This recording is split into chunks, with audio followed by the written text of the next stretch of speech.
السلام علیکم ورحمۃ اللہ تعالی وبرکاتہ۔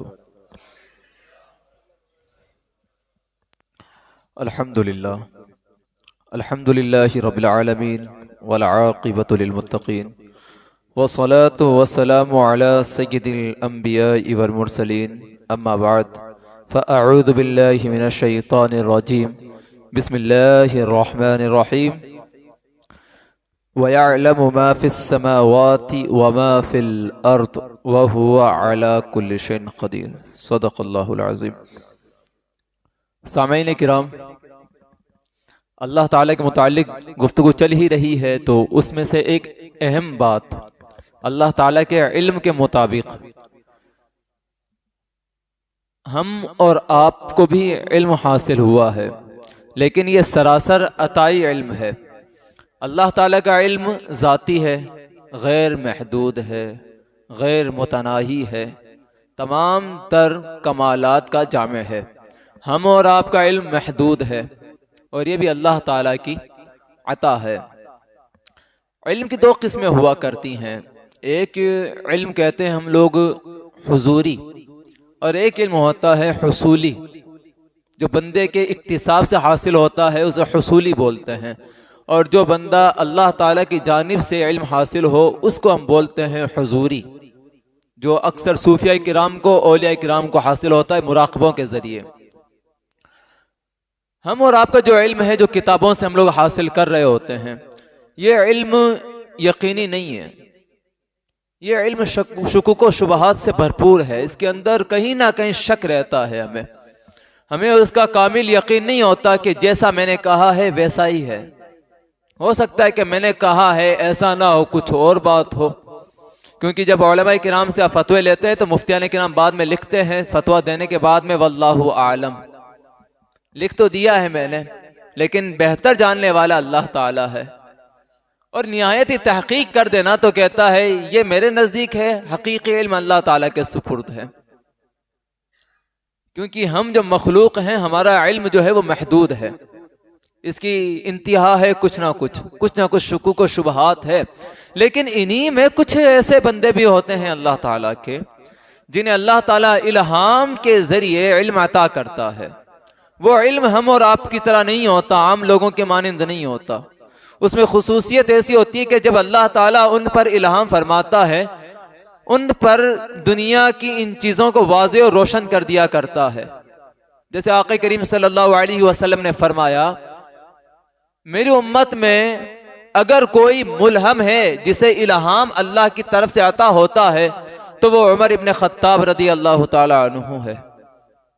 انہیں الہام ہوتا تھا اللہ تعالیٰ کی جانب سے۔ یہی نتیجہ تھا کہ جب جنگ کے میدان میں حضرت ساریہ گر جاتے ہیں تو حضرت عمر منبر پر بیٹھے ہوئے مدینہ پاک میں اور کہتے ہیں یا ساریہ الجبل، کہ ساریہ پہاڑ کی اوٹ لے لے۔ حالانکہ یہ تمام ٹیکنیک جو آج ہے ویسے نہیں تھی، لیکن اللہ تعالیٰ نے انہیں علم ایسا عطا کیا کہ دنیا کے یہ حجابات ان کی آنکھوں سے اٹھ جایا کرتے ہیں، اس لیے بتا دیا کرتے ہیں کہ کہاں کیا معاملہ ہو رہا ہے۔ یہی سبب ہوا کرتے ہیں کچھ۔ ہاں ان کی نگاہوں میں اللہ نے وہ علم اور نور دیے ہوتے ہیں کہ یہ دل جو ہوتے ہیں ہمارے، ان کے سامنے یہ آئینے کی طرح شفاف ہوا کرتے ہیں، ایک دم صاف ہوا کرتے ہیں۔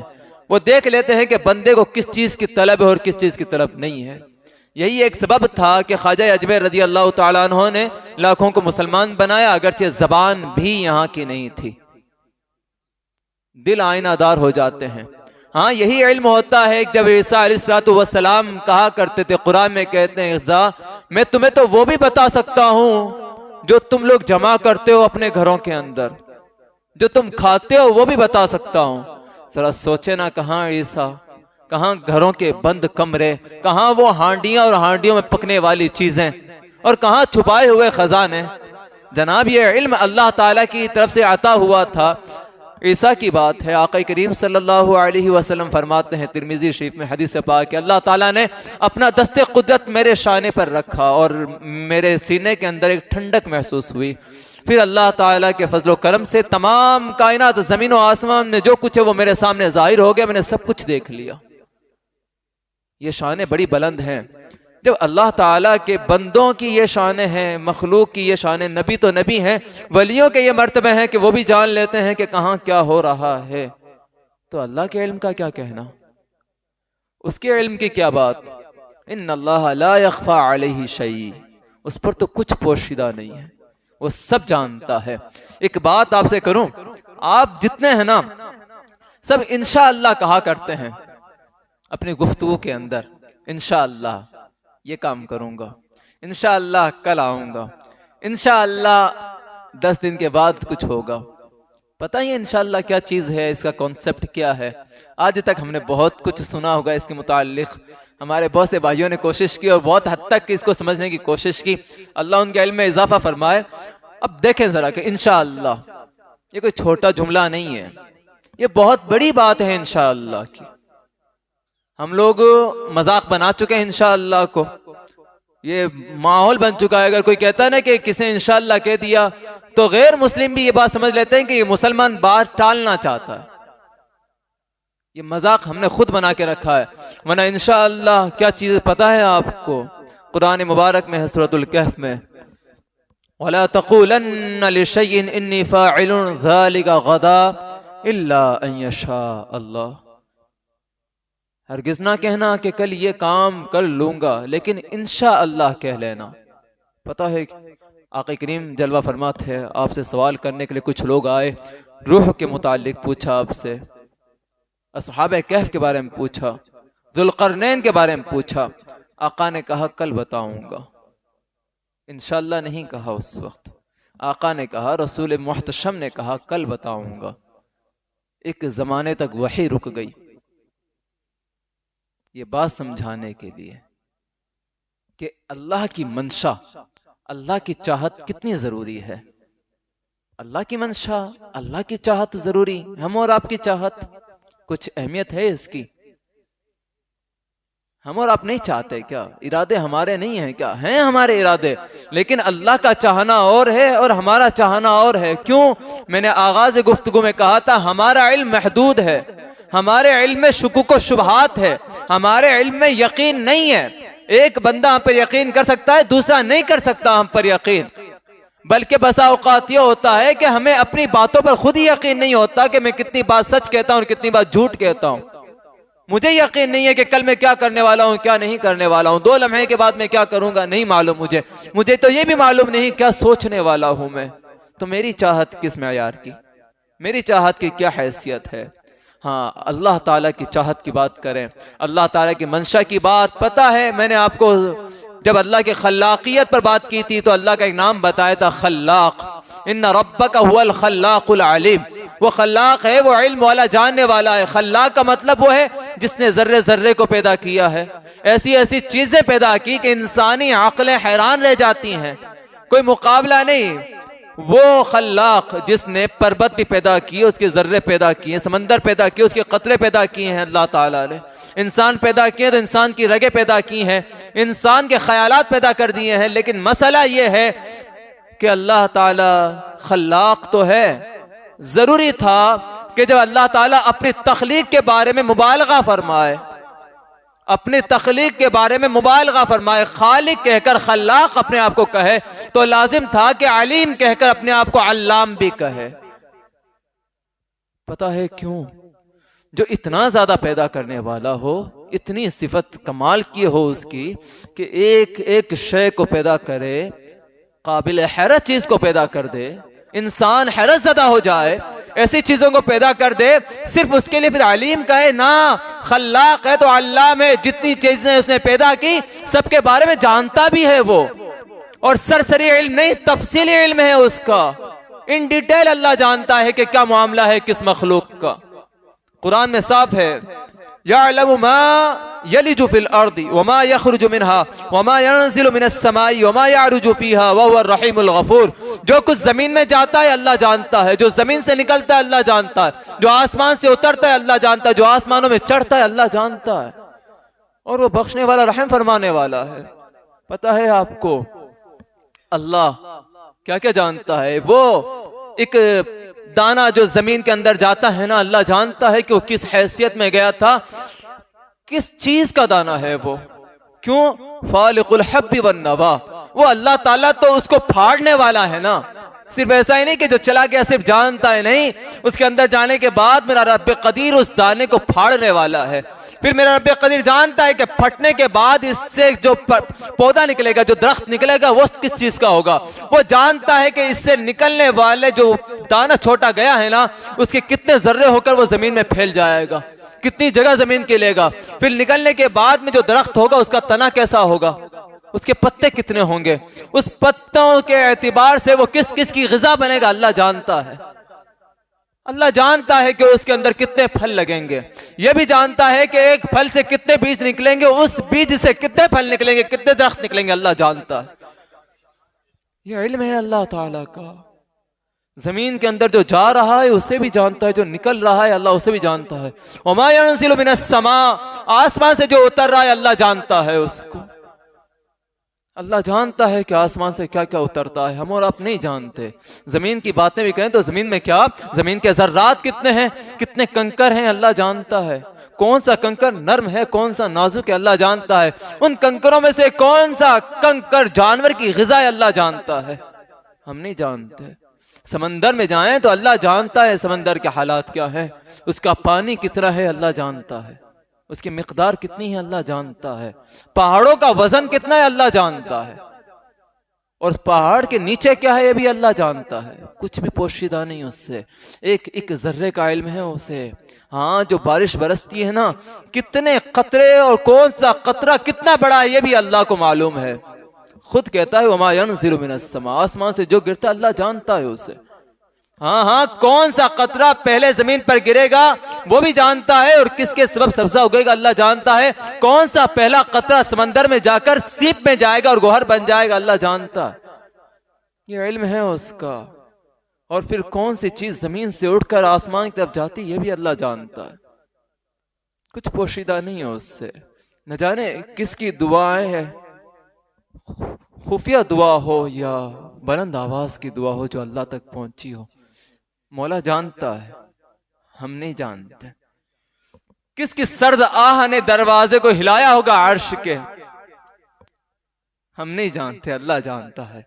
ہم نے اگر کسی کو تکلیف دی ہے نا، اس کی زبان سے آہ نکلی ہوگی، درد کی بددعا نکل گئی ہوگی، وہ عرش الہی تک پہنچی ہوگی، ہمیں نہیں معلوم، لیکن اللہ جانتا ہے اس کو. ذرا سوچیں تو صحیح، وہ حسرتیں جو اللہ کی بارگاہ تک پہنچتی ہے کون جانتا ہے؟ اللہ ہی تو جانتا ہے نا. جو اٹھتی ہیں وہ کلمات جو آسمانوں تک اٹھتے ہیں، جو عروج کرتے ہیں، کون جانتا ہے؟ اللہ ہی جانتا ہے. جو روحیں جسموں سے نکل کر آسمانوں کی جانب جاتی ہے انہیں کون جانتا ہے؟ اللہ جانتا ہے، ہم نہیں جانتے. اور کون سی روح آسمان سے پلٹ کر واپس نیچے زمین پر آ جاتی ہے کون جانتا ہے؟ اللہ جانتا ہے. ہمیں علم کسی چیز کا نہیں ہے.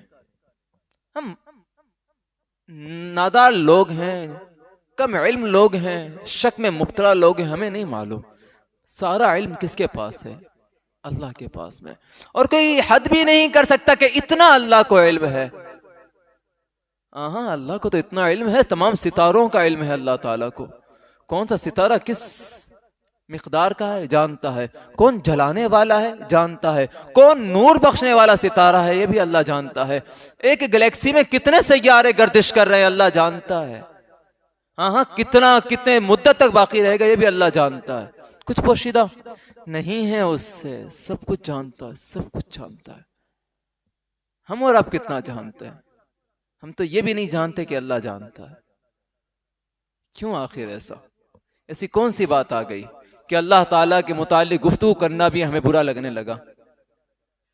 وہ رب قدیر ہے نا، اس کے متعلق میں بھی گفتگو کرتا ہوں انشاءاللہ. آپ سمجھیں گے کہ وہ کہاں تک جانتا اور کیا کیا جانتا ہے. حضرت عیسیٰ علیہ السلام، آپ کی جو قوم ہے نا نصرانی، یہ آپ کو اور آپ کی ماں کو خدا بنا بیٹھے تھے، عیسیٰ علیہ السلام کو. تو اللہ تعالیٰ نے کہا قال اللہ یا عیسی ابن مریم اانت قلت للناس اتخذونی وامی الہین من دون اللہ. اے عیسیٰ، اے مریم کے بیٹے عیسیٰ، کیا تو نے کہا تھا لوگوں سے، اپنی قوم سے، کہ مجھے اور میری ماں کو خدا بنا لو؟ عیسیٰ علیہ السلام کہتے ہیں قول سبحانک ما یکن لی ان اقول ما لیس لی بحق. مولا تیری پاک ذات ہے، مجھے جس بات کا حق ہے ہی نہیں میں وہ کہہ نہیں سکتا. پھر کہتے ہیں ان کنت قلت فقد علمت، اگر میں نے کچھ کہا ہے نا تو جانتا ہوگا نا مولا، اگر میں نے کچھ کہا ہے تو جانتا ہوگا۔ آگے کہتے ہیں تعلم ما فی نفسی ولا اعلم ما فی نفسک، مولا تو جانتا ہے کہ میرے جی میں کیا چھپا ہوا ہے، لیکن میں نہیں جانتا تیرے علم میں کیا ہے۔ انک انت علام الغیوب، اور تو غیبوں کو جاننے والا، تو بھیدوں کا جاننے والا ہے۔ ایک نبی ایسی گفتگو کرتا ہے، اپنے علم کی بات صاف کہتا ہے، نہیں معلوم مولا، میں کیا جانوں، تو جانتا ہے۔ اور ہم اور آپ ہمادانی کا دعویٰ ہے، کس کا؟ ہمادانی، تمام چیزیں جانتا ہوں، جو پوچھ رہا ہے پوچھ لو، مجھے سب معلوم ہے۔ غلط مسئلے تک بتانے کے لیے تیار ہیں ہم لوگ، کہتے ہوئے شرم بھی نہیں آتی کہ مجھے معلوم نہیں ہے۔ کیوں؟ کچھ سوچو نا، دنیا کا سب سے بڑا وظیفہ ہے یہ، ایک انسان کا اگر کسی نظر میں معتبر ہونا ہے، سب سے اچھا وظیفہ ہے کہ وہ سیکھ لے نمی دانم، لا عالم لا ادری۔ کوئی پوچھے بھائی آپ کو معلوم ہے، علم ہے تو بتائے، ورنہ کہہ دے نمی دانم، لا عالم، میں نہیں جانتا، مجھے نہیں معلوم ہے۔ امام اعظم جیسے بھی کئی مسئلے پوچھے جائیں تو کہہ دیتے کہ لا عالم لا ادری، نہیں معلوم ہے۔ ہم اور آپ جنہیں کچھ معلوم نہیں ہے، قرآن کی ایک آیت پڑھنی نہیں آتی، اور ہم دعویٰ کرتے ہیں کہ قرآن و حدیث کا علم میرے پاس سب سے زیادہ ہے۔ کیوں بھائی؟ سیکھے نا کچھ، ہمادانی کا دعویٰ نہیں، سب کچھ جاننے کے دعویٰ نہیں۔ کہہ دیں کیا؟ لا علم لنا الا ما علمتنا، مولا ہمیں کچھ علم نہیں ہے، ہم تو اتنا ہی جانتے ہیں جتنا تو نے سکھا دیا ہے، تو نے بتا دیا، اس سے زیادہ کچھ نہیں جانتے۔ کیا خوبصورت نہیں ہو جائے گی بات زندگی کی؟ ہماری عبادتیں کتنی خوبصورت ہو جائیں گی۔ آگے دیکھیں ذرا اللہ تعالیٰ کے متعلق، اور اب ہمارا مسئلہ کہ انشاءاللہ کہتے تو ہیں، رفتہ رفتہ آپ کو لے کے جاؤں گا میں اس تک۔ کون ہے اللہ تعالیٰ؟ اللہ تعالیٰ کہتا ہے وَلَقَدْ خَلَقْنَا الْإِنسَانَ، ہم نے انسانوں کو پیدا کیا ہے، وَنَعْلَمُ مَا تُوَسْوِسُ بِهِ نَفْسُ، اور ہم یہ بھی جانتے ہیں کہ ان کا نفس، ان کے دلوں میں ان کے کون سی باتیں پیدا ہوتی ہیں، کون سے وسوسے پیدا ہوتے ہیں، آپ جانتے ہیں۔ ابھی 2 لمحے کے بعد میں آپ کا دل کیا کہے گا آپ سے نہیں معلوم ہے۔ آپ کو لگتا ہے کچھ دیر کے بعد آپ کا دل پلٹ کر کس بات میں مبتلا ہو جائے گا، نہیں جانتے ہیں۔ لیکن اللہ کیا کہتا ہے؟ میں نے انسان کو پیدا بھی کیا ہے، اس کے وسوسے جو اس پہ گزریں گے وہ بھی جانتا ہوں۔ ابھی وسوسے ہیں، خیالات نہیں بنے ہیں، ارادہ نہیں بنا ہے، اللہ اس سے پہلے جانتا ہے۔ ہم نہیں جانتے، ہماری چاہت کسی کام کے نہیں، اصل چاہت اس کی جو سب کچھ جانتا ہے، اس کے علم سے کچھ بھی پوشیدہ نہیں ہے، وہی جانتا ہے۔ پھر کیا کہتا ہے؟ ہاں جانتا ہوں، وَنَحْنُ أَقْرَبُ إِلَيْهِ مِنْ حَبْلِ الْوَرِيدِ، اور کتنا قریب ہوں، اور کتنا قریب ہوں، رگے جان سے زیادہ قریب ہوں۔ امام خازن کہتے ہیں ورید ایک رگ ہے گلے کے اندر ہوا کرتی ہے، جو پورے جسم میں ہر ایک عضو میں خون پہنچایا کرتی ہے۔ ایک رگ ہے، پورے جسم میں خون پہنچاتی ہے۔ اللہ تعالیٰ کہتا ہے میں اس سے زیادہ قریب۔ انسان کے رگوں کی حالت ایسی ہے کہ ایک رگ دوسری رگ سے چھپی ہوئی ہے، ایک حصہ دوسرے حصے کو نہیں پہچانتا۔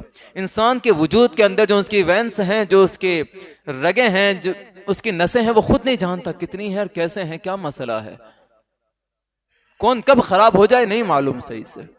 لیکن اللہ تعالیٰ کہتا ہے میں ان سے بھی زیادہ قریب ہوں جو تمہاری جان کا سبب ہے۔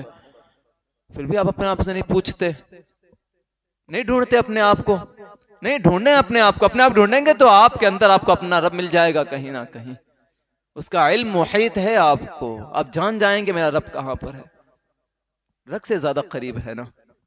ہاں پھر ایک اور بات یہاں پر میں آپ کو کرتا چلوں، وَإِذَا سَأَلَكَ عِبَادِي عَنِّي فَإِنِّي قَرِيبٌ أُجِيبُ دَعْوَةَ الدَّاعِي إِذَا دَعَانِي فَلْيَسْتَجِيبُوا لِي وَلْيُؤْمِنُوا بِي لَعَلَّهُمْ يَرْشُدُونَ۔ صحابہ کہنے لگے یا رسول اللہ علیہ الصلوۃ والسلام، اللہ کہاں ہے؟ دیکھیں ایک وارفتگی ہوتی ہے، ایک شوق ہوتا ہے اپنے محبوب کو دیکھنے کا، تو کیا سوال کیا؟ اللہ کہاں ہے؟ آقا کریم صلی اللہ علیہ وسلم نے جواب دیا اللہ تعالی مکان سے پاک ہے۔ کیا فرمایا؟ اللہ تعالی مکان سے پاک ہے، کیونکہ اللہ تعالیٰ نے جسے پیدا کیا ہو اللہ تعالیٰ اس کا محتاج نہیں ہے۔ ہاں لیکن پھر اس کا جواب یوں ملنا تھا اللہ تعالیٰ کی جانب سے، مکان سے تو پاک ہے، یہ نہ سمجھ لینا کہ تیرے رب کو تیری خبر نہیں ہے۔ ایسا نہیں ہے جو فلاسفہ کہتے ہیں کہ بنا دیا ہے، پھر ایک عقل پیدا کی جو دنیا کو چلا رہی ہے۔ نہیں، ایسا نہیں ہے۔ جو ہندوز میں بھی یہ مسئلہ ہے، وہ کہتے ہیں کہ پرماتما نے وشنو جی کو بنایا اور وشنو جی نے تمام کائنات کو بنا کے چھوڑ دیا، وہ نظام سنبھال لیں۔ ایسا نہیں، ہمارا رب کون ہے؟ اللہ تعالیٰ۔ اللہ تعالیٰ خود کہتا ہے کہ محبوب سوال کیا کہ رب کہاں ہے؟ آپ نے کہا وہ مکان سے پاک ہے، کسی مکان میں نہیں۔ ایک اور جواب سنیں، کہتے ہیں وَإِذَا سَأَلَكَ عِبَادِي عَنِّي فَإِنِّي قَرِيبٌ، اگر میرے بندے پوچھے کہ میرا رب کہاں ہے تو کہہ دینا کہ میں قریب ہوں، میں قریب ہوں۔ اجیب دعوت الداعی، ہاں پکارنے والے کی پکار بھی سنتا ہوں، اس کی دعائیں قبول کرتا ہوں۔ اذا دعانی، جب وہ پکارتا ہے مجھے، فَلْيَسْتَجِيبُوا لِي وَلْيُؤْمِنُوا بِي، کیا کہتا ہے مولا؟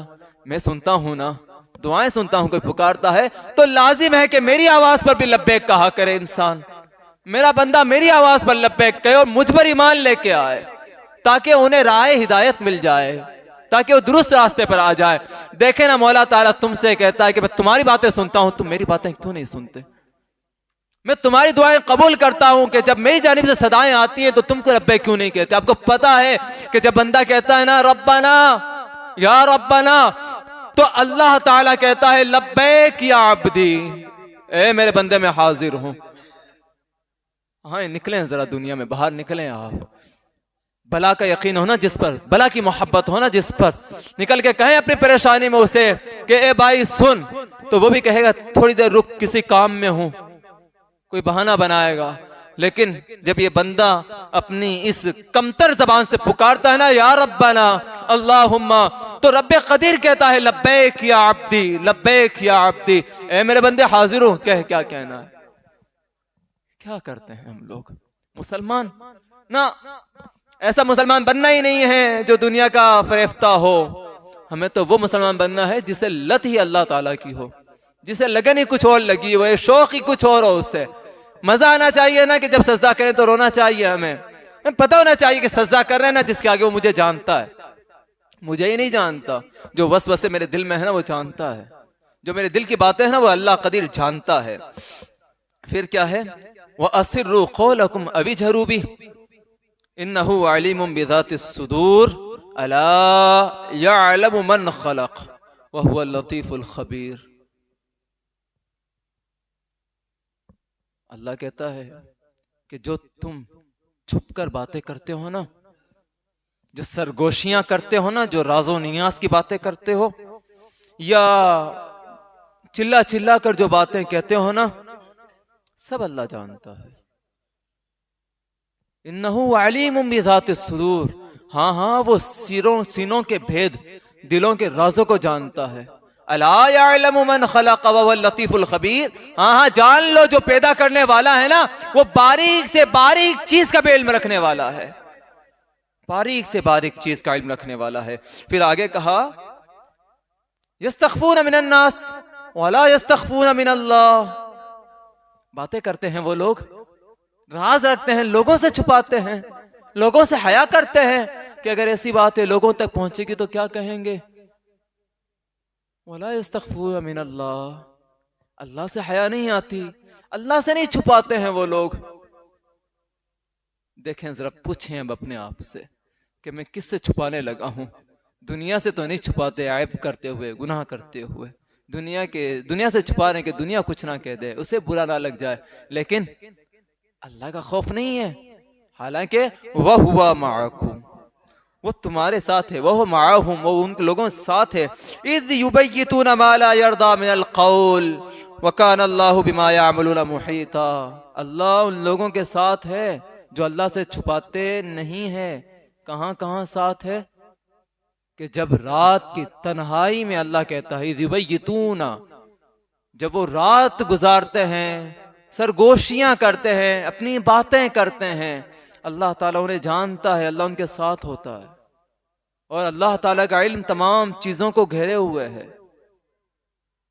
کوئی ایسا علم والا ایسی سرگوشیاں کرنے کو سن لیتا ہے کوئی؟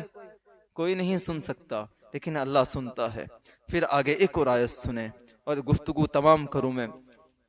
اللہ تعالیٰ فرماتا ہے الم تر ان اللہ یعلم ما فی السماوات و ما فی الارض، کہ تو نہیں جانتا اللہ تعالیٰ زمین و آسمان میں جو کچھ ہے سب کچھ جانتا ہے۔ الم تر ان اللہ یعلم ما فی السماوات و ما فی الارض، جو کچھ زمین و آسمان میں اللہ جانتا ہے، تو یہ نہیں جانتا؟ آگے ما یکون من نجوا ثلاثۃ الا هو رابعهم، جب تین لوگ گفتگو کر رہے ہوتے ہیں نا، سرگوشیاں کر رہے ہوتے ہیں، سرگوشیاں چھپ چھپ کر بات کر رہے ہوتے ہیں، ان میں چوتھا اللہ تعالیٰ ہوتا ہے۔ ولا خمسۃ الا هو سادسهم، اور جب 5 لوگ سرگوشیاں کر رہے ہوتے ہیں تو ان میں چھٹا اللہ تعالیٰ ہوتا ہے۔ ولا ادنی من ذلك ولا اکثر الا هو معهم، ان سے کم لے لیں یا ان سے زیادہ کی تعداد لے لیں، جتنے بھی لوگ ہوں اللہ تعالیٰ سب کے ساتھ ہوتا ہے۔ ثم ينبئهم بما عملوا يوم القیامہ، پھر ان لوگوں نے جو جو باتیں کی ہیں نا، جو جو سرگوشیاں کی ہیں، اللہ تعالیٰ بروز محشر انہیں کھڑا کرے گا اور سب باتوں کی انہیں خبر دے گا کہ تم یہ کرتے تھے۔ ان اللہ بکل شیء علیم، اور اللہ تعالیٰ ہر شے کا جاننے والا ہے۔ پتہ ہے ہم پھر یہ سوچیں کہ میں خاموش ہو جاؤں گا، میں بولوں گا نہیں، اللہ کہے گا تو نے یہ کیا، میں خاموش ہو جاؤں گا، میں نہیں کہوں گا کچھ بھی۔ تو پیارے اپنے علم پہ نہ جا، بڑا محدود ہے۔ ابھی بھی اگر تو نے یہ سوچا کہ میں خاموش ہو جاؤں گا، بولوں گا نہیں، تیرا علم محدود ہے، کیونکہ قیامت کا علم بھی تیرے پاس نہیں ہے، وہ اللہ جانتا ہے۔ اور اس نے اس کو بھی قرآن میں بیان کر دیا کہ اگر تو خاموش ہو جائے گا، تو یہ سوچتا ہے کہ میں نہیں بولوں گا، زبان نہیں کھولوں گا، تو اللہ تعالیٰ تو اس بات پر قادر ہے کہ وہ خود جانتا ہے، تو تیرے منہ پر مہر کرے گا، وہ تیرے ایک ایک عضو کو کہے گا بول، اور تیرا ایک ایک جسم کا حصہ بول اٹھے گا کہ کس کس سرگوشی میں، کس کس حالت میں زندگی گزاری ہے۔ اب ذرا سنیں کہ اللہ تعالیٰ اور ہمارا علم محدود ہے، نہیں معلوم دل میں خطرہ کیا گزرنے والا ہے، نہیں معلوم 2 گھنٹے کے بعد زندہ رہوں گا، 2 لمحوں کے بعد زندہ رہوں گا، 1 سانس کے بعد زندہ رہوں گا، مجھے معلوم نہیں ہے۔ میرا رزق کتنا لکھا ہے مجھے معلوم نہیں ہے، کہاں مرنا ہے مجھے معلوم نہیں، کہاں دفن ہوں گا مجھے معلوم نہیں، میرا بیٹا پیدا ہوگا وہ کیسا ہوگا مجھے معلوم نہیں، فرما بردار ہوگا کہ معلوم نہیں ہے، کتنی دولت کماؤں گا مجھے معلوم نہیں ہے، مجھے تو کچھ بھی معلوم نہیں ہے۔ لا ادری کا کہنا ہے، نمی دانم کہنا ہے، جب مجھے کچھ معلوم ہی نہیں ہے تو میری چاہت، میری منشا کس کام کی؟ کسی کام کے نہیں۔ لیکن چاہت کس کی، چاہنا کس کا، منشا کس کی؟ جو زمین و آسمان میں ذرے ذرے کو جاننے والا ہے، پتے پتے کو جاننے والا ہے، قطرے قطرے کو جاننے والا ہے۔ نہیں، تم جہاں ہو وہاں وہ موجود، اس کا علم وہاں بھی ہے، جس طرف چہرہ کرو اس کی رضامندی وہاں پر ہے، تمہارے دل میں کیا ہے وہ جاننے والا ہے، تمہاری رگے جہاں سے زیادہ قریب ہے وہ، تمہاری باتوں کو سننے والا ہے وہ، 2 لمحے کے بعد تمہیں نہیں معلوم کیا ہوگا وہ جاننے والا ہے، کہاں مرو گے وہ جاننے والا ہے، کتنا رزق تمہارا مقدر ہے وہ جاننے والا ہے۔ تو جب اپنے علم پر کچھ ہے ہی نہیں تو یقین اپنے علم پر، اپنی چاہت پر نہ کر، بلکہ اس علم پر یقین کر جو دائمی ہے، جو لم یزل ہے، جو تمام چیزوں کا جاننے والا ہے، جو تقدیریں لکھنے والا ہے، جو کاتب تقدیر ہے، جس کے پاس لوح محفوظ ہے، منشا اسی کی۔ اس لیے ہم کہیں کہ میں کروں گا، کوئی میٹر نہیں کرتا، کوئی اہمیت نہیں، لیکن اگر کہہ دوں کروں گا انشاءاللہ، اللہ چاہے گا تو آپ کی بات آپ پر نہیں رہی، منشائے خداوندی پر چلی گئی، اور جو بات اللہ کی رضا میں چلی جاتی ہے اللہ تعالیٰ وہ عطا کرتا ہے، بلکہ اس سے بہتر عطا کرتا ہے۔ اللہ تعالیٰ کہنے سننے سے زیادہ عمل کی توفیق بخشے۔ اشہدو ان لا الہ الا اللہ واشہدو ان محمدا عبدہ ورسولہ۔